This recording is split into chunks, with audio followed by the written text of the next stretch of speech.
Film animasi merah putih One for All kembali menjadi sorotan publik setelah sebelumnya menuai kritik tajam terkait kualitas visualnya. Kali ini, netizen yang budiman menemukan dugaan bahwa beberapa karakter penting dalam film tersebut bukan hasil karya original tim pembuat, melainkan diambil dari aset yang dijual di platform penyedia layanan animasi.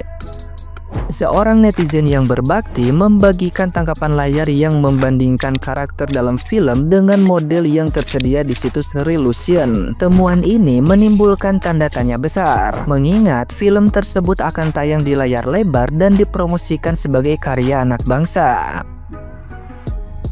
Unggahan tersebut langsung memicu gelombang komentar dari netizen yang budiman. Banyak yang mempertanyakan etika penggunaan aset pihak ketiga untuk karakter utama dalam produksi berskala nasional. Kritik pun semakin memanas menjelang jadwal penayangan film pada 14 Agustus 2025 di seluruh bioskop Indonesia.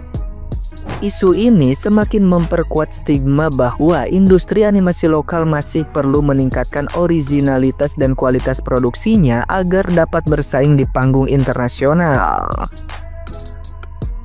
Nah, gimana nih menurut netizen yang terhormat? Silahkan berkomentar ya. Gue paling gak suka sama nih karakter, kayak nggak nge-vibes aja gitu. Maksud gue ya, dari semua karakter nggak ada dong yang kita suka, nggak ada. Tapi yang ini berhenti, jangan lanjut. Diem nggak? Vibesnya itu kayak lo tuh dapat banyak hal itu karena bapak lo, ngerti nggak? Ekspresi bocil saat diajakin nonton trailernya film animasi Merah Putih One for All yang akan tayang di bulan Agustus ini. Setelah saya nonton, mereka apa bilangnya? Gimana? Mau nonton nggak? Terus mereka cuma bilang, burik. Saya nggak ngerti maksudnya burik apa ya. Tapi kalau yang lain mau nonton, silahkan ya. Semangat untuk film Indonesia. Bagi bunda-bunda yang mau ngajak nonton anak-anak ya ke bioskop, semangat ya. Tapi kalau saya nanti nunggu di TV juga nggak tahu deh. Wah, kok bisa ya animasi dengan kualitas seburuk ini masuk ke bioskop? Jadi animasi ini dibuat dalam rangka menyambut kemerdekaan Indonesia. Namun dari trailernya aja udah kelihatan guys kualitasnya. Animasinya saja pengisi suaranya nggak niat, alur cerita asal-asalan, bener-bener kayak kejar tayang gitu. Aku bahkan nggak tahu judulnya saking nggak melekatnya itu film. Kok bisa kualitas animasi jadi anjlok banget setelah Jumbo jadi film terlaris di Indonesia? Beberapa netizen menyalahkan produser animasi ini yang kelihatannya seperti boomer yang gaptek dengan kemajuan animasi. Menurut kalian gimana? Wow, budget produksi film ini hampir 7 miliar cuy. Emang ya, dari hasilnya pun kelihatan sekeren apa kualitas animasi dan poster filmnya ini. Disney juga minder banget pasti nontonnya cuy. Dengan budgetnya yang sebesar itu, film ini berhasil rampung hanya dalam sebulan cuy. Produksinya sendiri baru di bulan Juni ini dan 14 Agustus sudah tayang di bioskop. Bener-bener definisi kejar tayang banget nih, karena antusias positif netizen Indonesia yang gak sabar banget mau nonton film ini ya. So guys, kalian siap-siap aja tanggal 14 Agustus kita serbu bioskop buat nonton Demon Slayer ya. Animasi Indonesia ini ditawar 2 triliun oleh studio Disney tapi tidak dilepas. Kenalin, Merah Putih One for All. Film ini sudah direncanakan untuk dibuat dari zaman Hindia Belanda. Dikerjakan langsung oleh Akira Toriyama dan juga Junji Ito untuk penulisan skripnya dan juga studio Pixar untuk masalah animasinya. Film berdurasi 18 jam ini menawarkan cerita yang seru, animasi yang keren, dan juga scoring yang epic.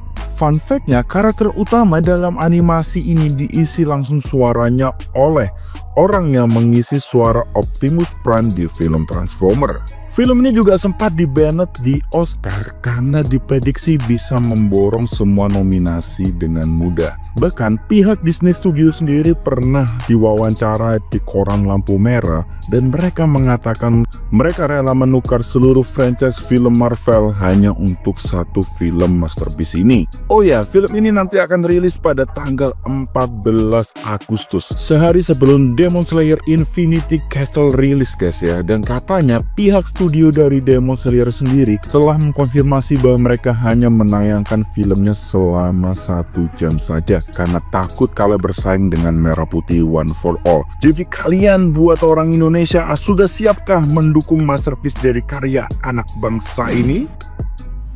guys, kalian udah lihat ini kan? Setelah Jumbo sukses di perfilman animasi Indonesia, kini hadir film animasi terbaru yang bakalan tayang sebentar lagi dengan judul Merah Putih One for All. Netizen ini lagi heboh banget guys setelah trailer resmi dari film animasi yang ditujukan untuk merayakan HUT ke-80 kemerdekaan Republik Indonesia ini telah dirilis. Nah, buat yang belum tahu, film ini tuh mengisahkan petualangan anak dari berbagai latar budaya di Indonesia. Di antaranya ada Betawi, Papua, Medan, Tegal, Jawa Tengah, Makassar, Manado, dan juga Tionghoa, yang mana mereka ini tergabung dalam tim Merah Putih. Nah, mereka tuh ditugaskan untuk menjaga bendera pusaka, simbol sakral yang dikibarkan setiap upacara 17 Agustus. Tapi, 3 hari sebelum perayaan Hari Kemerdekaan, bendera tersebut hilang guys. Nah, ke-8 anak ini pun memulai misi mereka untuk menemukan bendera yang hilang. Nah, mereka akhirnya menjelajahi hutan, sungai, dan menghadapi berbagai rintangan, termasuk konflik batin dan perbedaan di antara mereka. Nah, meskipun ide ceritanya ini dianggap positif dan relevan, eksekusinya itu dinilai belum maksimal guys. Banyak netizen yang menganggap film animasi ini jauh dari ekspektasi film animasi pada umumnya. Secara Indonesia udah beberapa kali membuat berbagai film animasi yang kualitasnya jauh lebih baik dari film ini. Nah, kalau kalian lihat di postingan berbagai media sosial, banyak banget yang mengkritik film ini guys. Nah, by the way, film animasi yang diproduksi oleh Perfiki Kreasindo dijadwalkan tayang serentak di bioskop mulai 14 Agustus 2025. So, gimana guys menurut kalian? Bikin penasaran kan?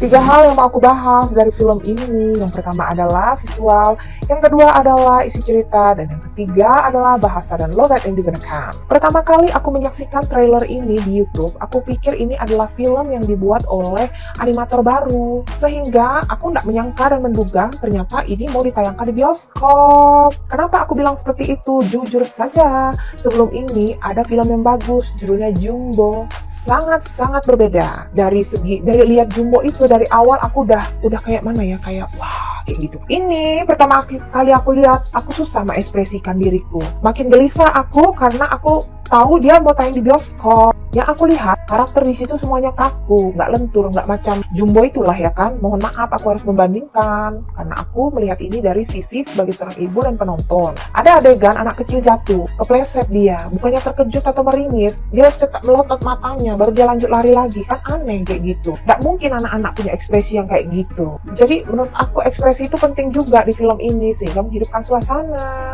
Yang kedua, aku ingin membahas tentang isi cerita. Berawal dari bendera yang hilang di sebuah gudang. Terkejutlah Pak Lurah pasti kasih laporan ya kan. Tahu apa yang Kak Lurah bilang? Itu bendera harus ada sebelum besok subuh. Oke. Yang disuruh pergi mencari bendera itu anak-anak. Terus carinya kemana? Carinya ke hutan. Kan aneh kayak gitu. Ada lagi, dalam situ juga ada adegan di mana anak-anak masuk gudang. Ada satu benda yang menarik perhatian aku. Di sudut sebelah kiri ada senjata api di dalam gudang. Yang mau kutanyakan, kenapa ada senjata api di situ? Bagiku itu tak masuk akal. Bila ada senjata api, tetapi tidak ada orang dewasa yang ada di situ. Positive thinkingnya adalah mungkin itu senjata mainan ya kan. Banyak dari isi cerita yang di dalam film ini menurut aku nggak masuk akal. Meskipun ini adalah film animasi untuk anak-anak, seharusnya dipikirkanlah supaya logika anak-anak kita itu setelah menonton itu logikanya tuh makin sehat, bukannya makin menghayal nggak jelas ya kan. Terus ada lagi adegan di trailer itu burung di dalam sangkar itu ya. Itu aneh, bukan suara burung yang kudengar, suara monyet. Tolonglah diperhatikan hal-hal sepele semacam itu ya kan. Kemudian tentang bahasa dan logat yang digunakan. Agak menggelitik sekali perasaanku ketika aku mendengarkan adegan yang isi narasinya seperti ini. Beta buka gudang. Nah, awal-awal aku tuh mikir apa yang ganjal dari bahasa ini. Ternyata aku sadari itu logatnya nggak cocok dengan kata yang digunakan. Beta, bukan beta. Beta bukan gudang. Baru pas. Koreksi aku kalau salah. Nah, yang kayak gitu katanya mau mengedukasi, tapi kita mensinkronkan logat aja nggak pas ya kan. Karena menurut aku logat itu adalah kekayaan yang melekat pada suku anak bangsa kita. Jadi kalau kita membuat itu salah, ya salah lah.